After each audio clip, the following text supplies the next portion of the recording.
नमस्कार साथियों। न रुकना है न थकना है, बस मेहनत करके लक्ष्य को पाना है। इसी उद्देश्य और मोटिवेशन के साथ हम लोग बात कर रहे हैं राजस्थान की स्थिति और विस्तार की। और राजस्थान की स्थिति और विस्तार में हम लोगों ने राजस्थान की ग्लोबीय स्थिति और विस्तार के बारे में अध्ययन किया कि ग्लोब में राजस्थान की स्थिति क्या है। तो ग्लोब जो कि पृथ्वी का क्या है, प्रतिरूप है, और पृथ्वी का प्रतिरूप होने के कारण उस पर अक्षांश और देशांतर का जाल बिछा हुआ है। और अक्षांश और देशांतर का जाल के आधार पर ही हम किसी भी स्थान की अक्षांशीय, देशांतरीय या ग्लोबीय स्थिति का क्या करते हैं, अध्ययन करते हैं।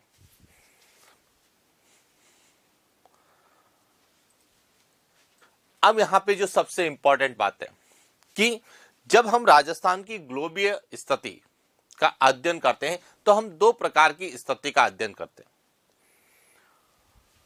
एक तो राजस्थान की अक्षांशीय स्थिति और एक राजस्थान की देशांतरीय स्थिति। और जब हम राजस्थान की ग्लोबीय स्थिति के अंतर्गत अक्षांशीय स्थिति का अध्ययन करते हैं तो हम कहते हैं कि अक्षांशीय दृष्टि से राजस्थान उत्तरी गोलार्ध में है और राजस्थान 23 डिग्री 3 मिनट उत्तरी अक्षांश से 30 डिग्री 12 मिनट उत्तरी अक्षांश के मध्य स्थित है। वहीं हम जब राजस्थान की देशांतरीय स्थिति का अध्ययन करते हैं तो हम पढ़ते हैं कि राजस्थान 69 डिग्री 30 मिनट पूर्वी देशांतर से 78 डिग्री 17 मिनट पूर्वी देशांतर के मध्य स्थित है और देशांतरीय दृष्टि से राजस्थान पूर्वी गोलार्ध में स्थित है। यह तो हम राजस्थान की अक्षांशीय और देशांतरीय स्थिति के अंतर्गत करते हैं। जब हम ग्लोबीय स्थिति का अध्ययन करते हैं तो उसमें हम अक्षांशीय और देशांतरीय स्थिति दोनों को संयुक्त रूप से पढ़ते हैं। यदि हम राजस्थान की ग्लोबीय स्थिति की बात करें तो अक्षांशीय दृष्टि से उत्तरी गोलार्ध, देशांतरीय दृष्टि से पूर्वी गोलार्ध यानी कि उत्तर पूर्व। राजस्थान की ग्लोबीय स्थिति क्या है, उत्तर पूर्व, जिसे हम ईशान कोण के रूप में निरूपित करते हैं। वहीं जब हम राजस्थान के ग्लोबीय विस्तार की बात करते हैं तो हम उसमें अक्षांशीय विस्तार और देशांतरीय विस्तार दोनों को शामिल करते हैं। अक्षांशीय दृष्टि से राजस्थान 7 डिग्री 9 मिनट अक्षांशों के मध्य है और देशांतरीय दृष्टि से राजस्थान 8 डिग्री 47 मिनट देशांतरों के मध्य है। और जब हम दोनों का संयुक्त रूप से अध्ययन करते हैं तो उसे हम राजस्थान की ग्लोबीय स्थिति कहते हैं। और इन सब के बारे में हम विस्तार से अध्ययन कर चुके हैं। लेकिन जब हम राजस्थान की ग्लोबीय स्थिति का अध्ययन करते हैं तो कई बार प्रश्न हमें पूछे जाते हैं कि राजस्थान से गुजरने वाले अक्षांश और देशांतर कौन से हैं। और जब हम राजस्थान से गुजरने वाले अक्षांश और देशांतर का अध्ययन करते हैं तो हमें, जब हम अक्षांशों की बात करते हैं तो हम कहते हैं कि राजस्थान से 24 डिग्री उत्तरी अक्षांश, 25 डिग्री उत्तरी अक्षांश, 26 डिग्री उत्तरी अक्षांश, 27 डिग्री उत्तरी अक्षांश, 28 डिग्री उत्तरी अक्षांश, 29 डिग्री उत्तरी अक्षांश और 30 डिग्री उत्तरी अक्षांश जो कि राजस्थान के जिलों से गुजरते हैं। अब 24 डिग्री उत्तरी अक्षांश की बात करें तो राजस्थान के 4 जिलों से गुजरता है। वहीं पर हम 30 डिग्री उत्तरी अक्षांश की बात करें तो राजस्थान के 2 जिलों से गुजरता है। और इसके बारे में भी हम लोग विस्तार से चर्चा कर चुके हैं।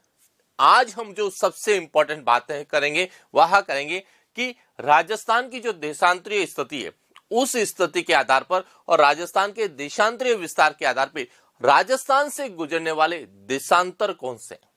जिस तरह से राजस्थान से गुजरने वाले अक्षांशों का हमने अध्ययन किया उसी श्रृंखला में आज हम बात करेंगे राजस्थान से गुजरने वाले देशांतर। और जब हम राजस्थान के गुजरने वाले देशांतरों का विस्तार से अध्ययन करेंगे तो हमें पता चलेगा कि किस प्रकार से राजस्थान के देशांतरीय विस्तार को लेकर प्रश्न हमें एग्जाम में पूछे जाते हैं और इसी को आधार बनाते हुए हमें क्या प्रश्न पूछे जा सकते हैं। तो अब देखिए यहाँ पे जो सबसे इंपॉर्टेंट है, सबसे पहले तो आपको ये पता होना चाहिए कि राजस्थान से गुजरने वाले देशांतर कौन से हैं। तो जब हम राजस्थान से गुजरने वाले देशांतरों की बात करें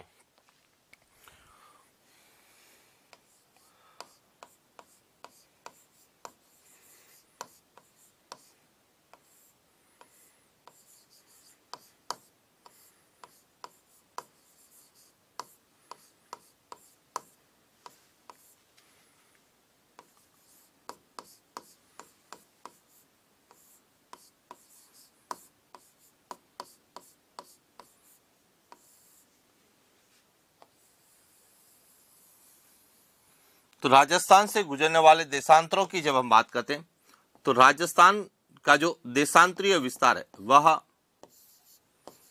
69 डिग्री 30 मिनट पूर्वी देशांतर से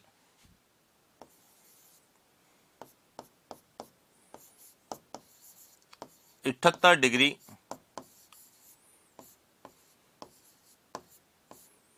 17 मिनट पूर्वी देशांतर, यानी कि राजस्थान का जो देशांतरीय विस्तार है वह 69 डिग्री 30 मिनट पूर्वी देशांतर से 78 डिग्री 17 मिनट पूर्वी देशांतर के मध्य है। अब राजस्थान से कौन कौन से देशांतर गुजरते हैं, तो राजस्थान से गुजरने वाले देशांतरों की जब हम बात करते हैं या अध्ययन करते हैं तो सबसे पहले तो 69 के बाद क्या आएगा, 70 डिग्री पूर्वी देशांतर गुजरता है। उसके बाद 71 डिग्री पूर्वी देशांतर है। 72 डिग्री पूर्वी देशांतर। 73 डिग्री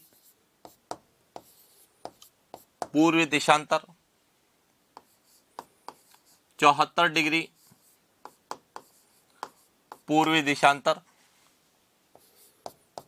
75 डिग्री पूर्वी देशांतर। 76 डिग्री पूर्वी देशांतर। 77 डिग्री पूर्वी देशांतर और 78 डिग्री। यहां सभी राजस्थान से गुजरने वाले देशांतर, यानी कि राजस्थान से कौन कौन से देशांतर गुजरते हैं, तो 69 डिग्री 30 मिनट से शुरू होता है तो 70 डिग्री गुजरेगा, 71, 72, 73, 74, 75, 76, 77 और 78 और उसके बाद 78 डिग्री 17 मिनट। तो राजस्थान से गुजरने वाले राजस्थान से गुजरने वाले देशांतर कौन से, अक्षांशों के बारे में हमने अध्ययन किया। देशांतरों का जब हम अध्ययन करते हैं तो राजस्थान से 70 से लगाकर 78 तक जो देशांतर है वह सभी राजस्थान से गुजरते हैं। अब यह कितने जिलों से गुजरते हैं, तो देखिए जब हम बात करते हैं 70 डिग्री तो यहां राजस्थान के केवल एक जिले से गुजरता है। कितने, एक जिले से। जब हम 71 की बात करते हैं तो यहां राजस्थान के 2 जिलों से गुजरता है। यदि हम 72 की बात करें तो यहां राजस्थान के 5 जिलों से गुजरता है। 73 की बात करते हैं तो यहां राजस्थान के 7 जिलों से गुजरता है। 74 यहां राजस्थान के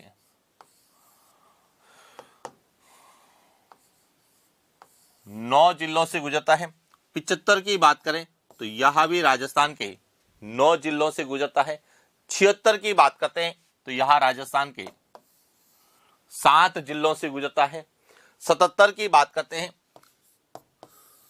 तो राजस्थान के 7 जिलों से गुजरता है और 78 की बात करते हैं तो यहां राजस्थान के 1 जिले से गुजरता है। तो इस प्रकार से जो राजस्थान से गुजरने वाले एक तो देशांतर कौन से, पहले तो ये पता होना चाहिए। तो हमने कहा 70 है, 71, 72, 73, 74, 75, 76, 77 और 78, यानी कि 70 से लगाकर 78 तक के देशांतर राजस्थान से गुजरते हैं।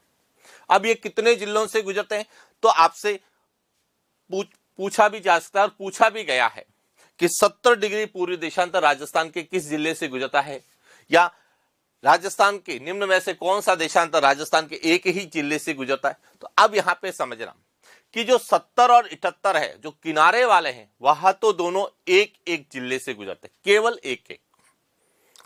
70 जैसलमेर से गुजरता है और 78 धौलपुर से गुजरता है। उसके बाद आता है 71 और 72। 71 2 से गुजरता है, 72 5 से गुजरता है। फिर आता है 73, 76 और 77, यह 7 डिस्ट्रिक्ट से गुजरते हैं। और 75 और 74 और 75 जो है, यह जो बीच में, यह सबसे ज्यादा 9 जिलों से गुजरता है। तो अब हमारा प्रश्न इसी के आधार पे पूछा जाता है कि कौन सा देशांतर कितने जिलों से गुजरता है या कौन सा देशांतर किस जिले से गुजरता है। तो इसको आधार बना के हमें राजस्थान के प्रश्न पूछा था। तो अब हम बात करेंगे कि राजस्थान से कौन से देशांतर गुजरते हैं, कितने जिलों से गुजरते हैं, कौन कौन से जिलों से गुजरते हैं। पहले तो उस पर बात करेंगे, फिर वहां से क्या प्रश्न हमें पूछे जाएंगे उन पर हम विस्तार से चर्चा करेंगे।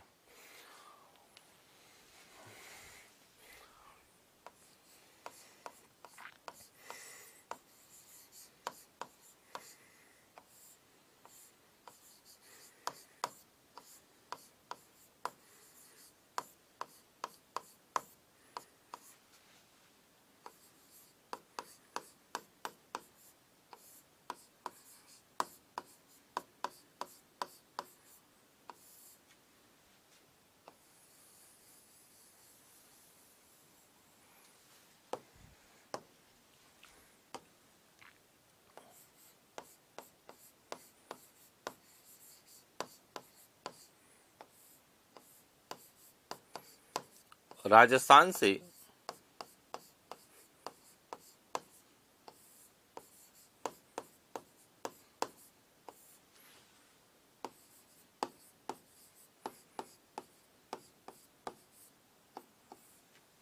देशांतर, राजस्थान से कौन कौन से देशांतर गुजरते हैं। तो सबसे पहले हम बात करेंगे ए 70 डिग्री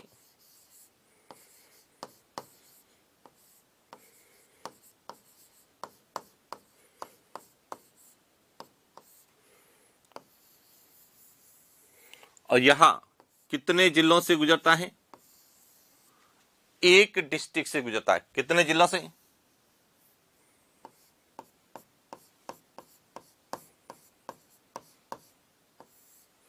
एक जिले से या एक जिले से या जिला से गुजरता है या एक जिले से गुजरता है।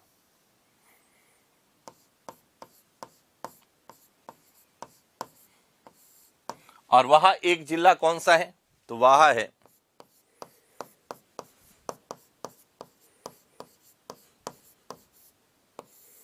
जैसलमेर। कौन सा है, जैसलमेर। तो यहां से जो सबसे इंपॉर्टेंट प्रश्न आता है वह यही पूछा जाता है कि केवल जैसलमेर जिले से गुजरने वाला देशांतर कौन सा है। यानी कि यह राजस्थान के केवल जैसलमेर जिले से गुजरता है और किसी भी जिले से नहीं गुजरता।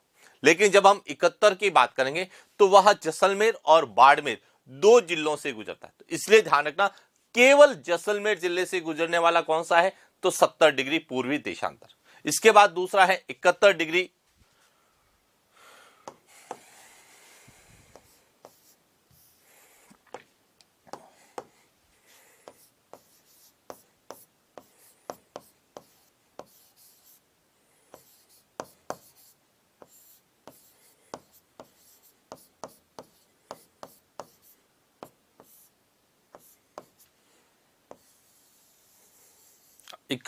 पूर्वी देशांतर। यह राजस्थान के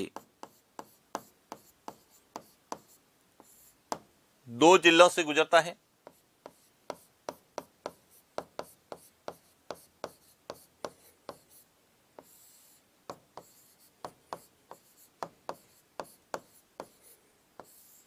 जैसलमेर से और बाड़मेर से। तो आपसे पूछा जा सकता है कि 2 जिलों से गुजरने वाला देशांतर कौन सा है या जैसलमेर बाड़मेर से गुजरने वाला देशांतर कौन सा। तो ध्यान रखना, 70 केवल जैसलमेर से जाता है, लेकिन 71 जैसलमेर और बाड़मेर दोनों जिलों से गुजरता है। इसके बाद बात करते हैं 72 डिग्री पूर्वी देशांतर की।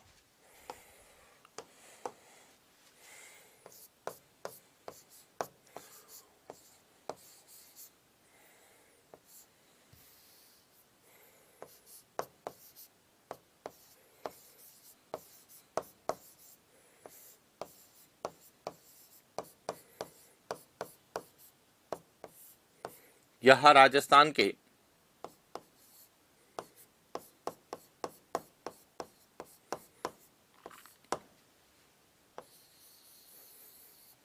5 जिलों से गुजरता है। कितने जिलों से, 5 जिलों से। कौन कौन से हैं, तो देखिए यह शुरू होता है बीकानेर से,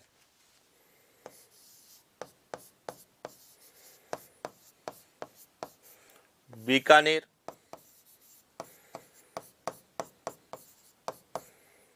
फलोदी,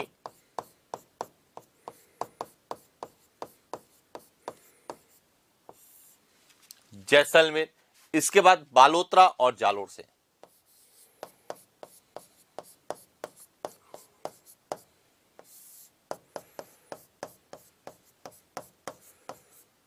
और जालोर से। तो इस प्रकार से ध्यान रखना, हमें पूछा जाएगा कि 72 डिग्री पूर्वी देशांतर पर स्थित राजस्थान के जिले हैं, तो 5 जिले आएंगे इसमें, बीकानेर, फलोदी, जैसलमेर, बालोतरा और जालोर। अब आपसे बालोतरा जो राजस्थान का नया जिला बना है, तो यहां से भी प्रश्न पूछा जाए कि निम्न में से कौन सा देशांतर बालोतरा से गुजरता है, तो वह कौन सा है, 72 डिग्री पूर्वी देशांतर। और जब हम अक्षांशों की बात करते हैं तो हम कहते हैं कि 26 डिग्री उत्तरी अक्षांश बालोतरा से गुजरता है, तो वहां पर 72 डिग्री पूर्वी देशांतर यह जो है यह भी बालोतरा से। तो अक्षांश कौन कौन से जिलों से गुजरते हैं और देशांतर कौन कौन से जिलों से गुजरते हैं, इसको लेके विशेष रूप से प्रश्न पूछे जाने की संभावना है। और ये जो सभी प्रश्न है यह मानचित्र बेस यानी कि मैप आधारित प्रश्न होते हैं, और इसीलिए हमें इनको अध्ययन के रूप में वर्तमान के परीक्षा पैटर्न को देखते हुए इनके बारे में सामान्य जानकारी होना आवश्यक है कि कौन से देशांतर हैं, कितने जिलों से गुजरते हैं, कौन से जिलों से गुजरते हैं और उनकी क्या विशेषता है। यहां तक तो शायद आपको क्लियर हो गया होगा कि 70 डिग्री एक जिले से गुजरता है, 71 डिग्री 2 जिलों से गुजरता है और 72 डिग्री 5 जिले से गुजरता है। अब तीनों में देखिए, तीनों में 70, 71 और 72, इन तीनों में कौन सा जिला आ रहा है, जैसलमेर। तो यह भी प्रश्न पूछा जा सकता है कि निम्नलिखित में से कौन सा देशांतर जैसलमेर से नहीं गुजरता है। तो ध्यान रखना, 70 भी गुजरता है, 71 भी गुजरता है और 72 भी गुजरता है। तो इसके अलावा वहां ऑप्शन में आपको 69 डिग्री पूर्वी देशांतर भी दे सकता है और 73 डिग्री पूर्वी देशांतर भी दे सकता है। तो ये ध्यान रखना, 69 डिग्री पूर्वी देशांतर राजस्थान से नहीं गुजरता, पाकिस्तान से गुजरता है। 69 डिग्री 30 मिनट से राजस्थान शुरू होता है और कहां तक, 78 डिग्री 17 मिनट तक चलता है। तो ध्यान रखना, जैसलमेर से 70, 71 और 72 तीन देशांतर जैसलमेर जिले से गुजरते हैं। इसको लेके भी कई बार प्रश्न आता है कि निम्नलिखित में से किस जिले से सर्वाधिक देशांतर गुजरते हैं। तो राजस्थान के हम 2 जिलों के बारे में पढ़ते हैं, एक तो जैसलमेर के बारे में और एक बीकानेर। जैसलमेर से भी 3 गुजरते हैं, बीकानेर से भी 3 देशांतर गुजरते हैं। क्लियर। इसके बाद आता है 73 डिग्री पूर्वी देशांतर।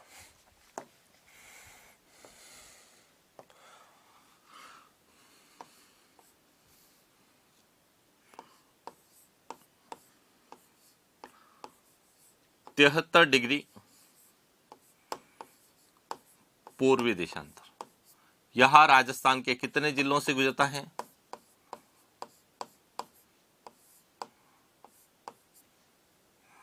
7 जिलों से गुजरता है। 73 डिग्री पूर्वी देशांतर कितने जिलों से गुजरेगा, 7। अब कौन कौन से जिले हैं समझना, यहां से यहां गंगानगर से गुजरता है,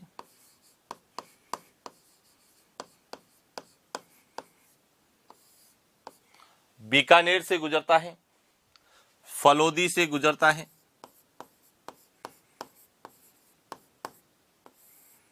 जोधपुर से गुजरता है, उसके बाद यहां पाली, जालोर और सिरोही से, पाली, जालोर और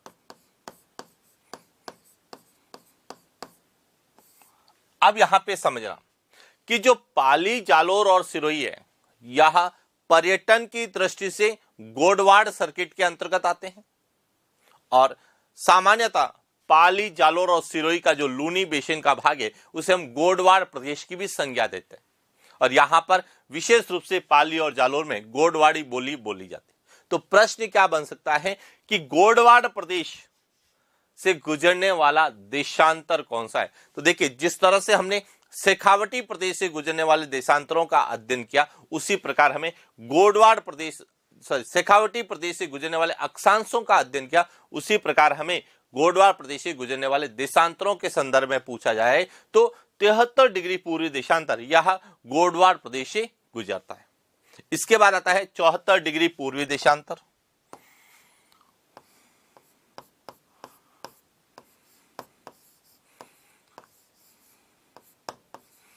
और जब हम 74 डिग्री पूर्वी देशांतर की बात करें तो यह राजस्थान के कितने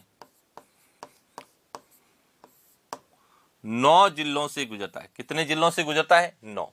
और कौन कौन से? देखिए,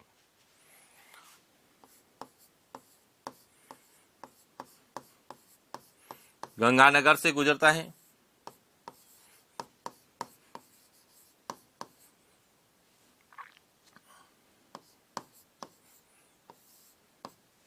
बीकानेर से गुजरता है, नागौर से गुजरेगा,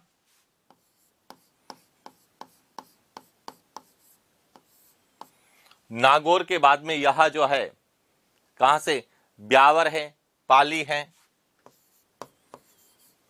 ब्यावर से गुजरेगा,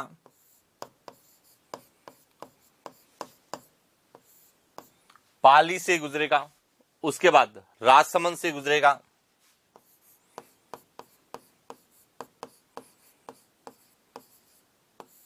उदयपुर से गुजरेगा, सलुम्बर से गुजरेगा और यहां डूंगरपुर से, यानी कि यह 9 जिलों से गुजरता है। और यह जो है राजस्थान का मध्यवर्ती देशांतर है। जिस तरह से हम 27 डिग्री उत्तरी अक्षांश को राजस्थान का मध्यवर्ती अक्षांश कहते हैं, उसी प्रकार 74 डिग्री पूर्वी देशांतर को हम राजस्थान का मध्यवर्ती देशांतर कहते हैं, जो कि लगभग मध्य से गुजरता है। इसके बाद जो अगला है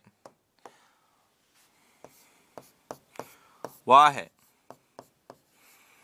75 डिग्री पूर्वी देशांतर। और यह भी राजस्थान के कितने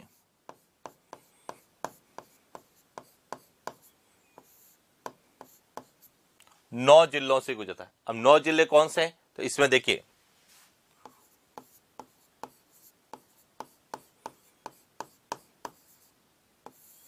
हनुमानगढ़ है, उसके बाद चूरू है, फिर सीकर है,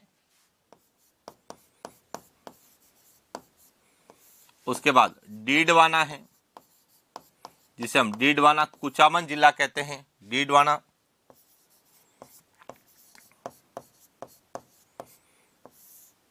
इसके बाद यहां अजमेर से गुजरता है, अजमेर के बाद यहां भीलवाड़ा,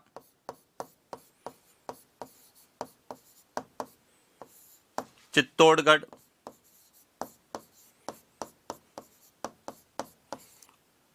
प्रतापगढ़ और बांसवाड़ा।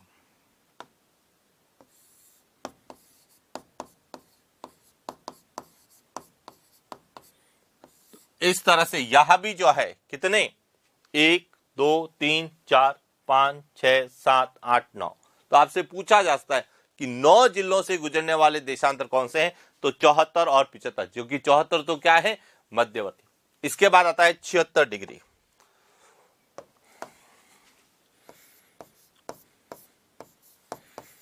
छिहत्तर डिग्री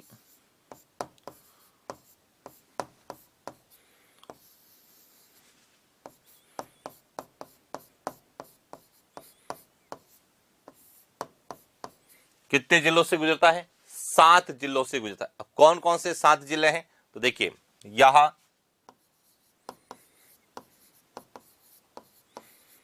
झुंझुनू से गुजरता है, सीकर से गुजरता है, उसके बाद यहां जयपुर से गुजरता है,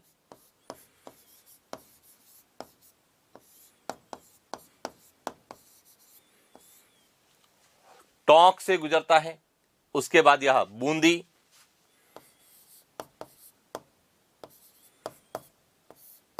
कोटा और झालावाड़। इस तरह से यहां 7 डिस्ट्रिक्ट से गुजरता है। फिर आता है 77 डिग्री,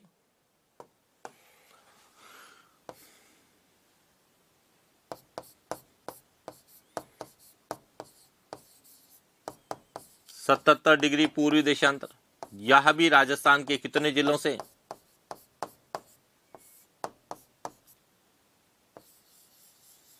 7 जिलों से गुजरता है। कौन कौन से हैं? तो इसमें देखिए,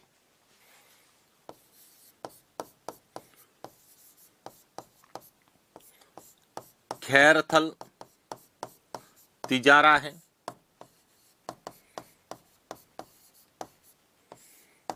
अलवर से गुजरता है, उसके बाद यह दौसा से गुजरता है,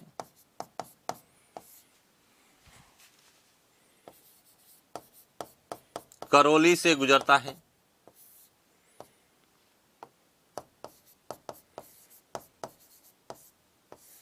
सवाई माधोपुर से गुजरता है, 12 और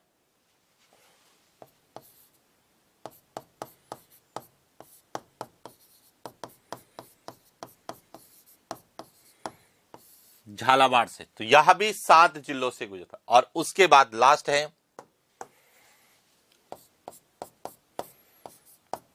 78 डिग्री पूर्वी देशांतर, यह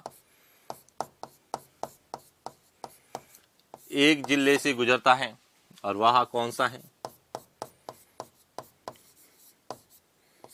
तो इस तरह से यह सभी जो देशांतर, यह सभी राजस्थान से गुजरते हैं कि 70 डिग्री पूर्वी देशांतर एक जिले से गुजरता है, 71 डिग्री 2 जिले से गुजरता है, 72 डिग्री 5 जिलों से गुजरता है, 73 7 जिलों से गुजरता है, 74 9 जिलों से गुजरता है, 75 भी 9 जिलों से गुजरता है, 76 7 जिलों से गुजरता है, 77 7 जिलों से गुजरता है, और 78 एक जिले से गुजरता है। तो इस प्रकार से यह जो जितने भी है, यह राजस्थान से गुजरने वाले देशांतर हैं और कौन कौन से जिलों से गुजरते हैं। अब इनको आधार बनाकर क्या प्रश्न पूछा जा सकता है, उस पर हम लोग बात करते हैं। क्योंकि सामान्यतः अक्षांश और देशांतर को लेकर जब प्रश्न पूछे जाएंगे तो वह 1 या 2 प्रश्न पूछे जाएंगे।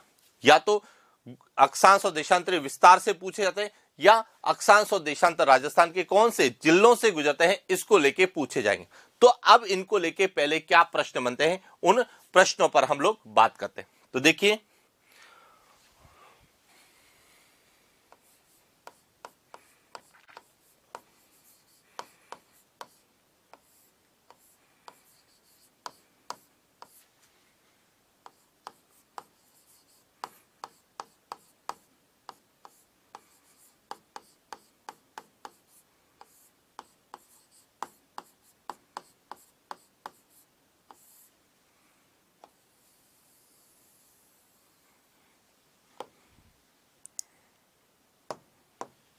अब इनको लेके क्या प्रश्न बनते हैं। सबसे पहला प्रश्न बनता है कि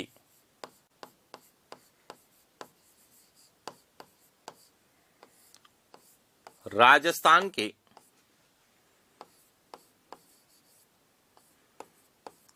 एक ही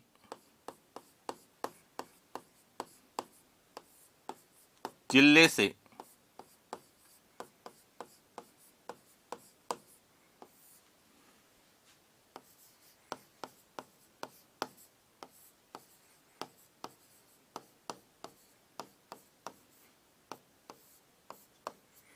कि राजस्थान के एक ही जिले से, यानी कि वह किसी अन्य जिले से नहीं गुजरता, केवल एक ही जिले से गुजरते हैं। तो कितने हैं? 2 देशांतर हैं।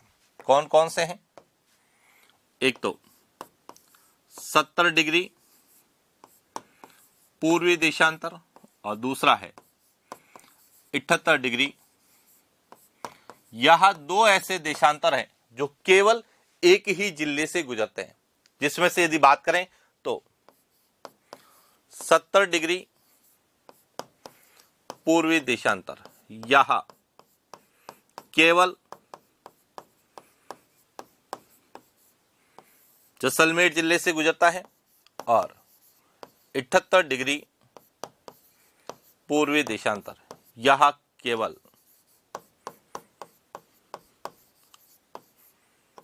धौलपुर जिले से गुजरता है। तो एक तो सबसे पहले तो हमें जो प्रश्न याद रखना है, जो राजस्थान से गुजरने वाले देशांतर में, वह 70 और 78 का याद रखना है कि ये दोनों ऐसे देशांतर है जो केवल एक ही जिले से गुजरते हैं।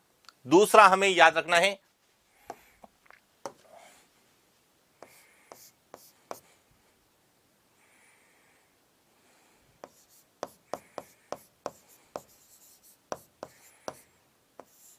राजस्थान में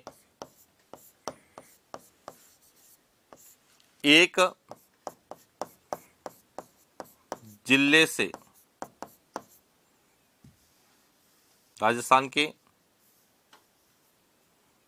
राजस्थान में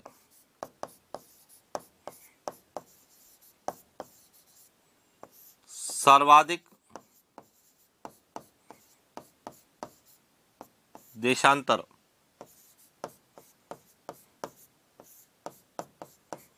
वाले जिले, कि राजस्थान में कौन कौन से जिले हैं जहां से सबसे ज्यादा देशांतर गुजरते हैं। तो अब इसमें जब हम बात करते हैं तो इसमें एक तो आता है जैसलमेर,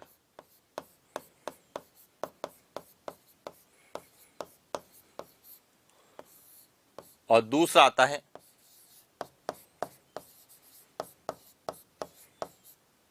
बीकानेर। अब जैसलमेर जो है यहां से 70 डिग्री पूर्वी देशांतर, 71 डिग्री पूर्वी देशांतर और 72 डिग्री पूर्वी देशांतर, यह तीनों गुजरते हैं। जबकि बीकानेर की बात करें तो 72 डिग्री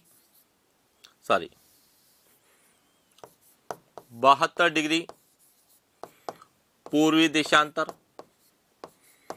73 डिग्री पूर्वी देशांतर और 74 डिग्री पूर्वी देशांतर। तो इसलिए ध्यान रखना कि राजस्थान में एक जिले से सर्वाधिक कितने देशांतर गुजरते हैं? 3। और कौन से जिले हैं?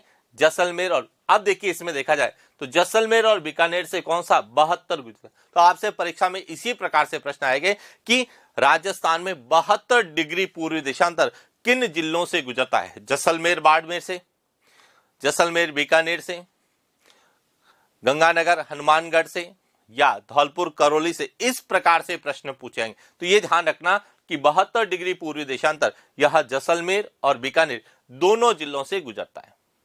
हालांकि जो है 70 एक जिले से गुजरता है जैसलमेर से, 71 जो है जैसलमेर और बाड़मेर 2 जिलों से गुजरता है और 72 जो है यह 5 जिलों से गुजरता है। वहीं 73 7 जिलों से गुजरता है, 74 9। लेकिन प्रश्न में जहां से जैसलमेर से जो गुजरता है वही यदि बीकानेर से गुजरता है तो उसमें केवल कौन सा आएगा? 72, जो जैसलमेर से भी गुजरता है और बीकानेर से भी गुजरता है। इस प्रकार से क्यों? क्योंकि यह विशेषता है कि राजस्थान में जैसलमेर से भी 3 गुजरते हैं, बीकानेर से भी। तो अब इन दोनों में कॉमन कौन सा गुजरता है? तो 72 डिग्री पूर्वी देशांतर या जैसलमेर से भी गुजरेगा और बीकानेर से भी गुजरेगा। इसीलिए जिस तरह से इसमें कि केवल जैसलमेर से 70 और धौलपुर से 78 गुजरता है, तो इसमें कॉमन किससे गुजरता है वह पूछा जाएगा। इसके बाद अगला पूछा जाता है कि राजस्थान का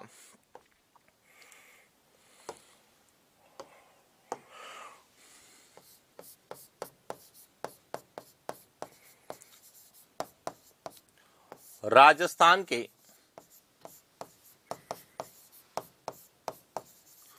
सर्वाधिक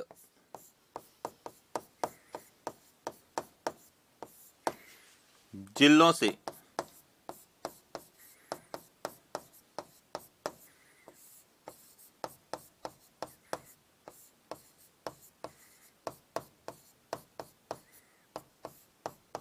कि राजस्थान के सर्वाधिक जिलों से गुजरने वाले देशांतर कौन से हैं, यानी कि सबसे ज्यादा जिलों से कौन से देशांतर गुजरते हैं। तो इसमें 2 आएंगे। एक तो है 74 डिग्री पूर्वी देशांतर, जो कि राजस्थान के कितने जिलों से गुजरता है?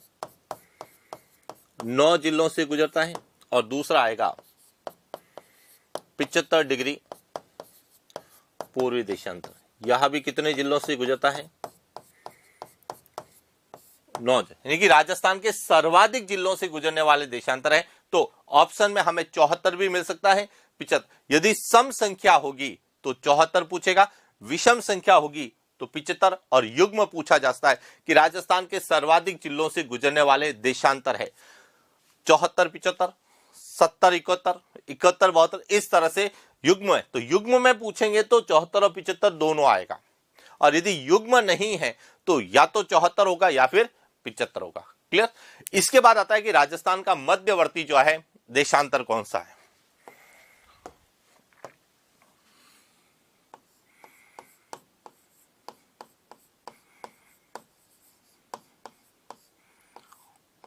राजस्थान का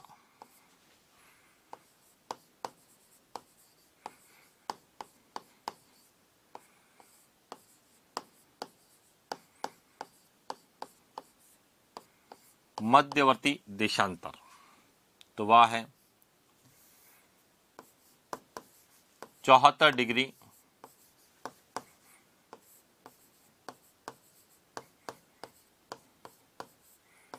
74 डिग्री जो पूर्वी देशांतर है, यह राजस्थान के लगभग मध्य से गुजरता है, यानी कि मध्यवर्ती देशांतर के रूप में जाना जाता। तो इस प्रकार से एक तो हमें प्रश्न पूछा था। अब यहां से कुछ पॉइंट और भी पूछा था, जैसे उदाहरण के लिए कि जब हम गंगानगर और हनुमानगढ़ की बात करते हैं तो वह क्षेत्र क्या कहलाता है, गग्गर प्रदेश कहलाता है। क्या कहलाता है, गग्गर प्रदेश। अब आपसे पूछा जाता है कि गग्गर प्रदेश से गुजरने वाले देशांतर कौन से हैं, तो देख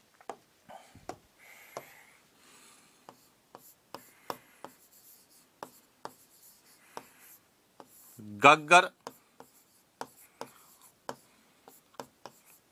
प्रदेश से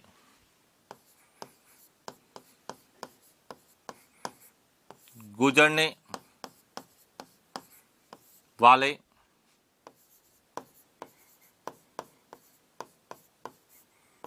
अब देखिए गग्गर प्रदेश में कौन कौन से जिले आते हैं, गंगानगर और हनुमानगढ़।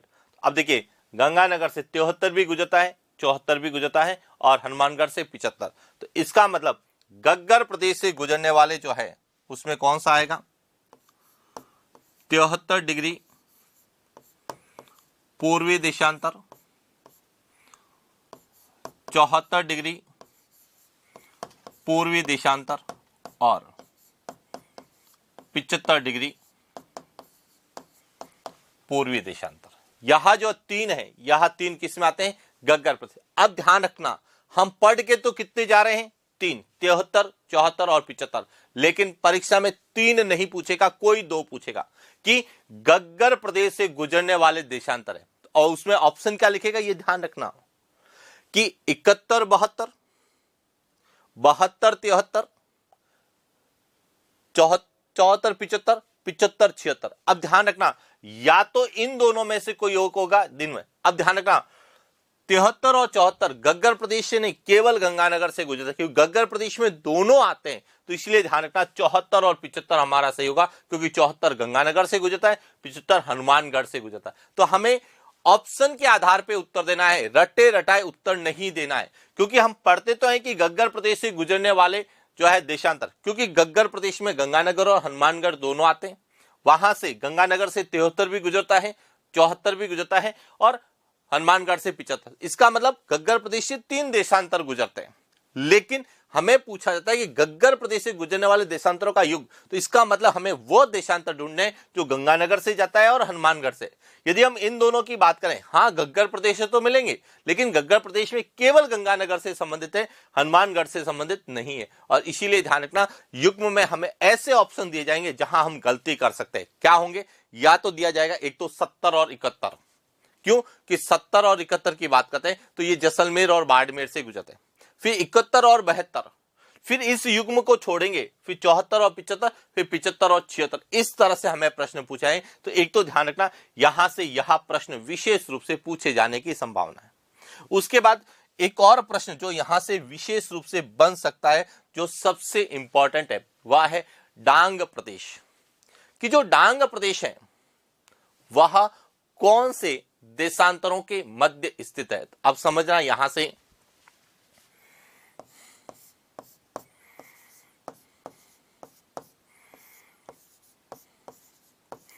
डांग प्रदेश से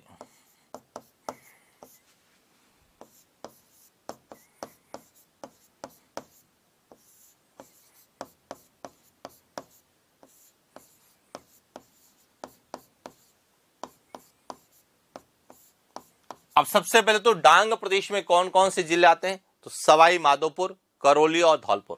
अब सवाई माधोपुर, करौली और धौलपुर से कौन से देशांतर गुजरते हैं, तो जब हम सवाई माधोपुर, करौली और धौलपुर की बात करते हैं तो वहां से जो है एक तो 77 डिग्री पूर्वी देशांतर गुजरता है और एक 78 डिग्री पूर्वी देशांतर गुजरता है। यहां देखिए,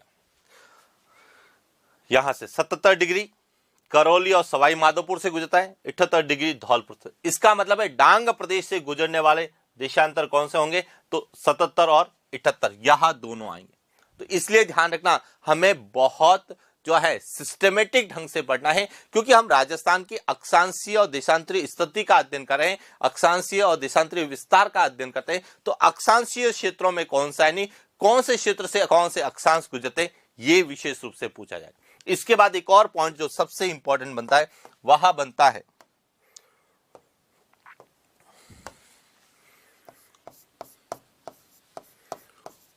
माही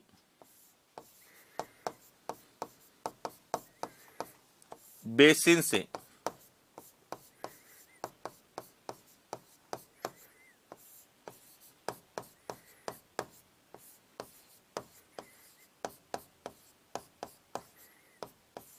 माही बेसिन से गुजरने वाला। अब माही बेसिन में कितने जिले आते हैं, माही बेसिन जिसे प्राचीन काल में क्या कहते थे, पुष्प प्रदेश कहा जाता था। क्या कहा जाता था, पुष्प प्रदेश।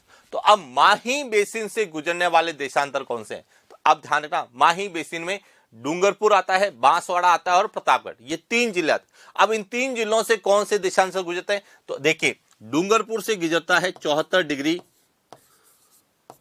पूर्वी देशांतर और बांसवाड़ा और प्रतापगढ़ से गुजरता है 75 डिग्री पूर्वी देशांतर। तो इसका मतलब 74 और 75 डिग्री पूर्वी देशांतर यह कहां से गुजरते हैं, माही बेसिन से भी गुजरते हैं और गग्गर प्रदेश से भी गुजरते हैं। यह देखिए, तो इसलिए ध्यान रखना, आपसे डायरेक्ट पूछा जा सकता है कि गग्गर प्रदेश और माही बेसिन से गुजरने वाले अक्षांशों का सही समुच्चय, देशांतर का सही समुच्चय क्या है, कि गग्गर प्रदेश और माही बेसिन से गुजरने वाले देशांतर कौन से हैं। तो कॉमन जो होगा, कॉमन क्या है, 74 75, इसमें भी 74 और 75। तो इस तरह से हमें एग्जाम में प्रश्न पूछे जाते हैं जो कि मैप बेस होते हैं। यदि आपने मानचित्र को बहुत अच्छे से समझ रखा होता है तो वही विद्यार्थी इन प्रश्नों का उत्तर दे पाते हैं, नहीं तो सामान्यतः जो है इन प्रश्नों को विद्यार्थी गलत करके आता है या फिर कहीं न कहीं वह कंफ्यूज हो जाता है कि यह चीज तो हमें कभी पढ़ी ही नहीं। और सामान्यतः इन किताब जो है, जो तथ्य हम आज पढ़ रहे हैं, जो फैक्ट्स हम पढ़ रहे हैं, इसका उल्लेख किताबों में नहीं के बराबर है। हाँ, कुछ किताबों में इसके संबंध में जानकारी दे रखी है, लेकिन क्या प्रश्न पूछा जाएगा या कैसे पूछा जा सकता है उसके संदर्भ में पूरी व्याख्या नहीं है। और इसीलिए कह रहे हैं कि वर्तमान में जो परीक्षा पैटर्न यानी प्रश्नों के पूछने के तरीके में जो चेंजिंग आया है, वह चेंजिंग न केवल विद्यार्थियों के हितों के लिए है, बल्कि विद्यार्थियों को इस तरीके से पढ़ने के लिए प्रेरित करता है कि आप रटे नहीं, पूरे पहले कॉन्सेप्ट को समझने की कोशिश करें। कॉन्सेप्ट को समझने के बाद में उससे क्या फैक्ट बनते हैं, उन फैक्टों को याद लिखने और पॉइंट बनाने की जरूरत है। और फिर वहां से हमें क्या पूछा जा सकता है, प्रश्न की प्रकृति तक पहुंचने का एक बहुत बड़ा माध्यम बनता जा रहा है। और इसीलिए हम कहते हैं कि पढ़ें तो विस्तार से पढ़ें, सिस्टमेटिक ढंग से पढ़ें। केवल हम रटी रटाई बातें याद करके नहीं जाएं, जैसा हमें गाइडों में मिलता है वैसा हम लोग, हाँ, गाइड आपको मार्गदर्शित करती है, लेकिन सिलेक्शन हो यह तो आपको, जब आपका खुद का कॉन्सेप्ट, जब आपकी खुद की जो है आईक्यू प्रश्न की प्रकृति तक पहुंचने वाली होगी कि जो मैंने पढ़ा है उसको किस तरह से पूछा जाएगा। यदि इस तरीके से आपने अपने आप को तैयार किया है तो निश्चित रूप से आपका परीक्षा में प्रश्न भी गलत नहीं होगा। और मानो कोई भी चीज आपने नहीं पढ़ी और प्रश्न आ भी गया तो आपने यदि कॉन्सेप्ट अच्छे से समझ रखा है तो उस कॉन्सेप्ट के आधार पर आप प्रश्न का सही उत्तर कर सकते हैं। और इस तरह से एक तो हमें जो राजस्थान से गुजरने वाले देशांतरों को आधार बना के क्या प्रश्न पूछे जा सकते हैं उसके बारे में चर्चा की। अब कई बार जो है हमें किसी क्षेत्र की स्थिति पूछी जाती है, जैसा कि पहले पेपर में हम पढ़ते हैं कि सांबर झील कौन से देशांतरों के मध्य स्थित है। यह बहुत बार एग्जाम में आया। और सांबर झील को क्यों पूछा है, क्योंकि सांबर झील राजस्थान की सबसे बड़ी खारे पानी की झील है और भारत के संदर्भ में भी बात करें तो सबसे बड़ी अंतरतम खारे पानी की झील या नमक उत्पादक झील के रूप में जानी जाती है। और इसीलिए हमें राजस्थान से जो गुजरने वाले देशांतर है उनके मध्य कौन कौन से भौगोलिक क्षेत्र है उनको लेके भी प्रश्न हमें एग्जाम में पूछे जाते हैं। अब क्या क्या प्रश्न बन सकते हैं हम एक एक के बारे में बात करेंगे। तो देखिए यहां आपको राजस्थान का एक मानचित्र नजर आ रहा होगा जहां से कौन कौन से देशांतर गुजरा। अब देखिए जब हम बात करते हैं 70 और 71 तो इनके बीच में सामान्यता हमें देखने को नहीं मिलता, लेकिन जब हम बात करते हैं 71 और 72 तो इसके मध्य जो है क्या है,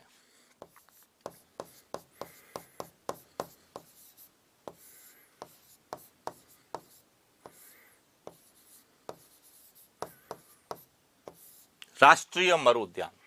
क्या है?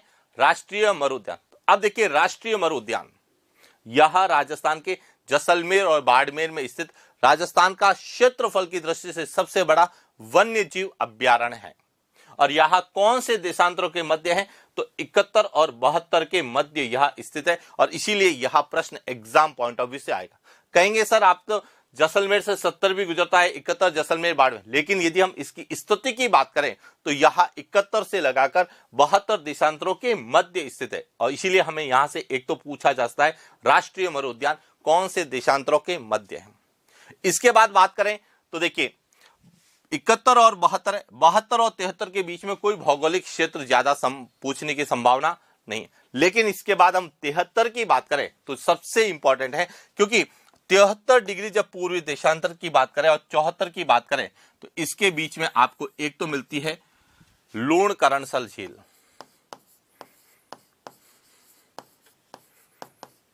कौन सी है?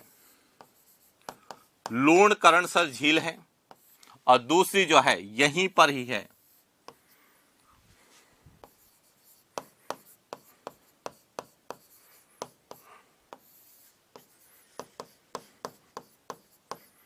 कोलायत झील। तो लूणकरणसर और कोलायत जो कि बीकानेर में, वह कौन से 73 और 74 के बीच में। इसी प्रकार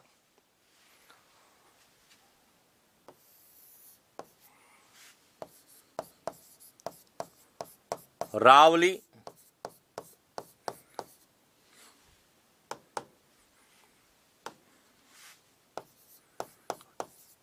टोडगढ़ और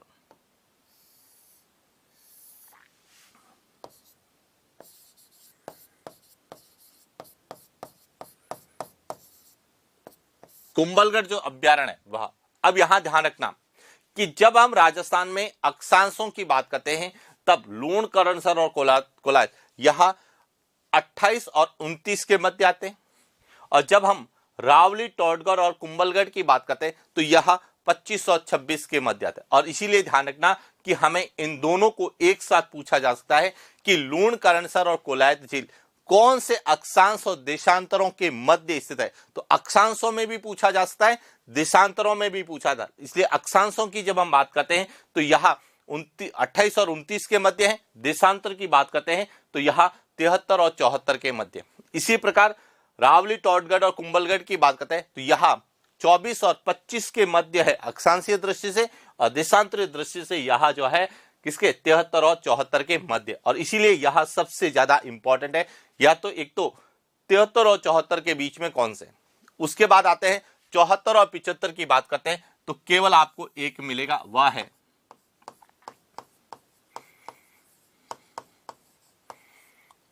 ताल छापर जो कि चूरू में। उसके बाद आता है 75 और 76 जो सबसे इंपॉर्टेंट है। 75 और 76 की बात करते हैं तो यहां पर है सांबर झील। कौन सी है कि सांबर झील कौन से देशांतर के मध्य स्थित है? तो 75 और 76 के मध्य। और इसके बाद आता है 76 और 77। सबसे ज्यादा जो है 76 और 77 की बात करेंगे तो यहां पर आपको एक तो मिलेगा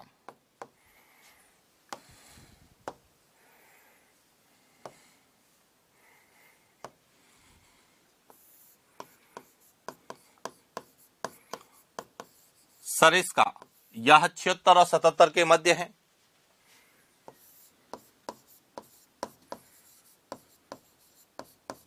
रणथंबोर यह भी 76 और 77 के मध्य है। रामगढ़ विषधरी यह भी 76 और 77 के मध्य है। और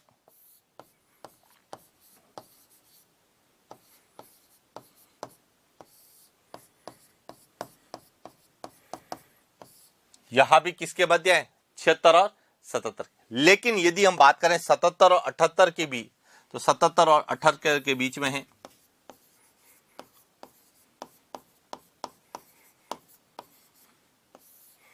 केवलादेव। अब यहां पे जो सबसे इंपॉर्टेंट प्रश्न बनता है, देखिए सरिस्का बाघ परियोजना है, केवलादेव राष्ट्रीय उद्यान है, रणथंबोर राष्ट्रीय उद्यान भी है, बाघ परियोजना भी है, रामगढ़ विषधरी बाघ परियोजना है, और मुकुंदरा हिल्स यह बाघ परियोजना भी है और राष्ट्रीय उद्यान। अब हमारा यहां से प्रश्न क्या बनता है कि निम्नलिखित में से कौन सा राष्ट्रीय उद्यान ऑब्लिक बाघ परियोजना 77 और 78 के मध्य स्थित नहीं है? तो ध्यान रखना, केवलादेव जो है वह 77 और 78 केवलादेव की बात कौन से नहीं है? तो सरिस्का 76 और 77 के मध्य है, रणथंबोर 76 और 77 के मध्य, रामगढ़ विषधरी 76 और 77 के हैं, मुकुंदरा। तो केवलादेव को छोड़कर सभी 76 और 77 के मध्य है, 77 और 78 के मध्य नहीं। यह भी पूछा था कि 77 और 78 के मध्य कौन सी है, तो केवल केवलादेव है। तो इसलिए ध्यान रखना, एक तो केवलादेव को विशेष रूप से याद करके जाना, एक राष्ट्रीय मरु उद्यान को। ये दो ऐसे हैं, एक पश्चिम की तरफ है और एक पूरब की तरफ। उसके अलावा 76 और 77 के बीच में कौन कौन से ये पता होना चाहिए, एक 73 और 74 के बीच में कौन से, और एक सांबर झील। तो इसमें अब जैसे याद कैसे करने हैं, इनको समझने का तरीका, सबसे पहले तो उन स्थानों का अध्ययन करें जो केवल मतलब उन देशांतरों का अध्ययन करें जिसके बीच में केवल एक एक चीज है। जैसे एग्जाम्पल के रूप में राष्ट्रीय मरु उद्यान हो गया, सांबर झील हो गया, केवलादेव हो गया। फिर एक से अधिक वाले में 4-4 देखिए, 1 2 3 4 इसमें है, 1 2 3 4 इसमें, इनको पूछा जाएगा। और इसी प्रकार से जो है हमें राजस्थान से गुजरने वाले केवल देशांतर को नहीं पढ़ना है, देशांतरों के मध्य जो भौगोलिक क्षेत्र है उनको लेके प्रश्न जो बनते हैं, जो मैप बेस आते हैं, उस पर हमको अध्ययन करना है। अब देखिए यहां से क्या पूछा जाएगा।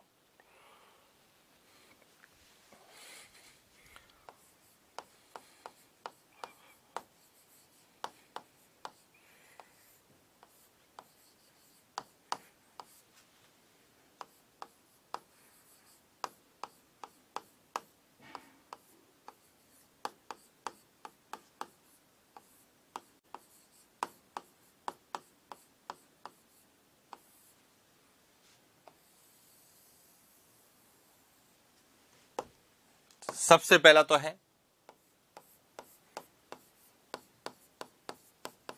राष्ट्रीय मरु उद्यान।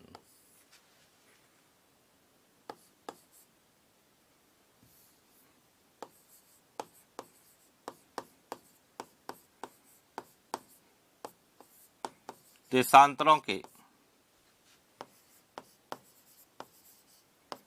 मध्य स्थित है। तो यहां है 71 डिग्री पूर्वी देशांतर और 72 डिग्री। एक तो यहां आपको याद करना है, दूसरा याद करना है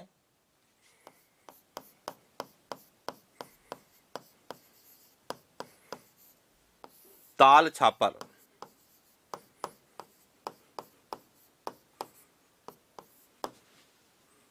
देशांतरों के मध्य स्थित है। तो यह 74 और 72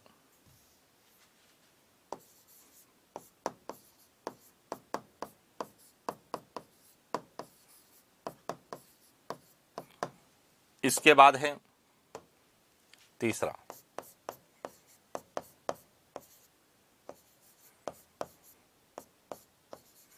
सांबर झील।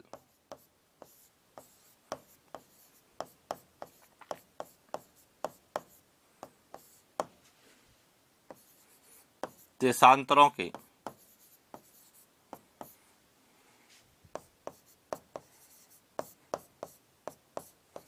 मध्य स्थित है।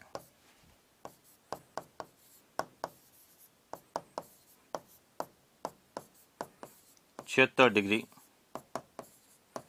पूर्वी देशांतर। इसके बाद याद करना है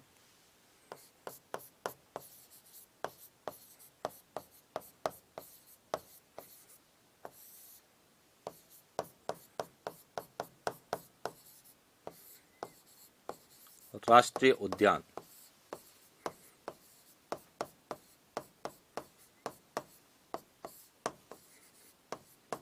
के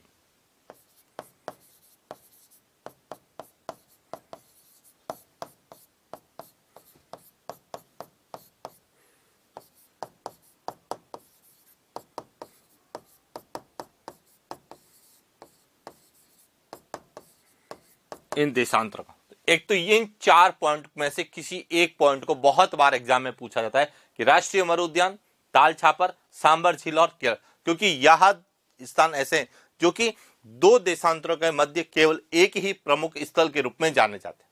हालांकि कई क्षेत्र हो सकते हैं, लेकिन यह विशेष रूप से। इसके बाद दूसरा पूछाता है कि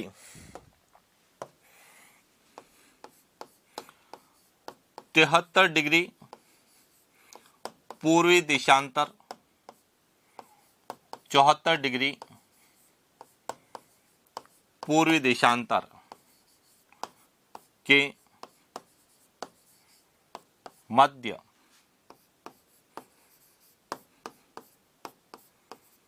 स्थित है। इसमें एक तो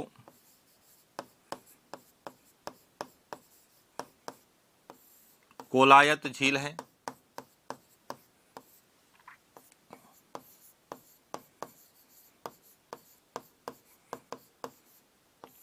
लूणकरणसर झील है,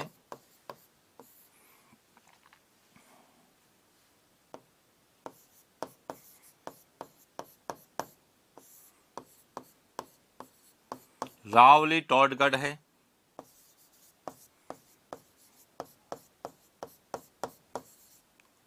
और कुंभलगढ़ है। इसके बाद एक और पूछा जाएगा 76 डिग्री पूर्वी देशांतर, 77 डिग्री पूर्वी देशांतर के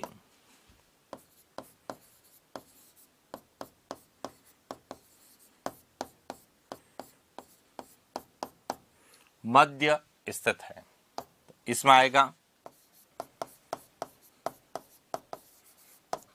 सरिस्का बाघ परियोजना,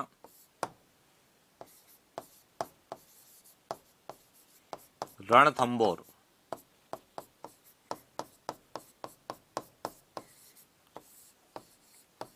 राष्ट्रीय उद्यान, रामगढ़ विषधरी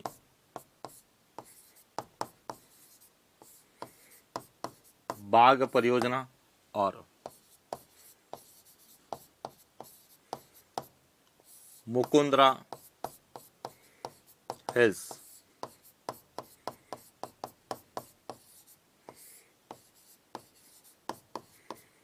राष्ट्रीय उद्यान। तो इस प्रकार से हमें राजस्थान से गुजरने वाले देशांतर कौन से हैं, कौन कौन से जिलों से गुजरते हैं, कितने जिलों से गुजरते हैं, और उसके अलावा उनका संबंध किस भौगोलिक क्षेत्र से या उनके बीच में कौन से भौगोलिक क्षेत्र, वन्य जीव अभ्यारण्य या फिर झील स्थित है, जिसको लेके विशेष रूप से प्रश्न पूछा जाता है। अब ध्यान रखना, जब भी आपसे 73 और 74 पूछा जाएगा, या तो पूछा जाएगा कि कौन सा स्थित है, तो उसमें ध्यान रखना कोलायत, लूणकरणसर, रावली टॉडगढ़ और कुंभल। कौन सा नहीं है, तो सदैव इसमें ऑप्शन कौन सा होगा, ताल छापर। क्यों? क्योंकि जब हम अक्षांशों की बात करते हैं तो कोलायत, लूणकरणसर और ताल छापर तीनों 2 अक्षांश, समान अक्षांशों के मध्य स्थित है, यानी कि 28 और 29 के मध्य है। लेकिन जब हम देशांतरों की बात करते हैं तो ताल छापर जो है 74 और 75 के बीच में आती है, जबकि कोलायत और लूणकरसा 73 और 74 के बीच में थी। एक तो ये, दूसरा सबसे इंपॉर्टेंट है वह है 76 और 77 के मध्य कौन सा स्थित नहीं है। तो ध्यान रखना इसमें सदैव कौन सा होगा, वह केवलादेव होगा। क्यों होगा, क्योंकि जब हम अक्षांशों की बात करते हैं तो सरिस्का और केवलादेव यह दोनों समान अक्षांशों के मध्य स्थित है, 26 और 27 के मध्य स्थित है, या सॉरी 27 और 28 के मध्य स्थित है। कौन सा, सरिस्का और केवलादेव। तो ये दोनों अक्षांशीय दृष्टि से समान अक्षांशों के बीच में, लेकिन जब हम देशांतरों की बात करते हैं तो सरिस्का 76 और 77 के बीच में है, जबकि केवलादेव 77 और 78 के बीच में। और इसीलिए ध्यान रखना हमें क्या पूछा जाएगा, ऑप्शन क्या होगा, यह पहले से ही हम लोग यदि सिस्टमेटिक कॉन्सेप्ट के अनुसार पढ़ते हैं तो क्लियर हो जाएगा कि जब हमें यह पूछा जाएगा तो उत्तर केवलादेव दिया जाएगा, जब हमें यह पूछा जाएगा तो ऑप्शन में ताल छप्पर लिखा हुआ होगा, और जब ये पूछे जाएंगे कि राष्ट्रीय मरु उद्यान ये, तो यह देशांतर के रूप में पूछा जाए कि कौन से देशांतर के मध्य स्थित है। और इस प्रकार से जो है हमें एग्जाम में राजस्थान के ग्लोबीय स्थिति को लेके जो प्रश्न अक्षांश और देशांतर के आधार पे, ग्लोबीय स्थिति के आधार पे पूछे जाने की संभावना है, वह हमने कंप्लीट किया। और इसी के साथ राजस्थान की ग्लोबीय स्थिति को लेके जितने भी प्रश्न फैक्ट्स पूछे जाने की संभावना है उसके बारे में हमने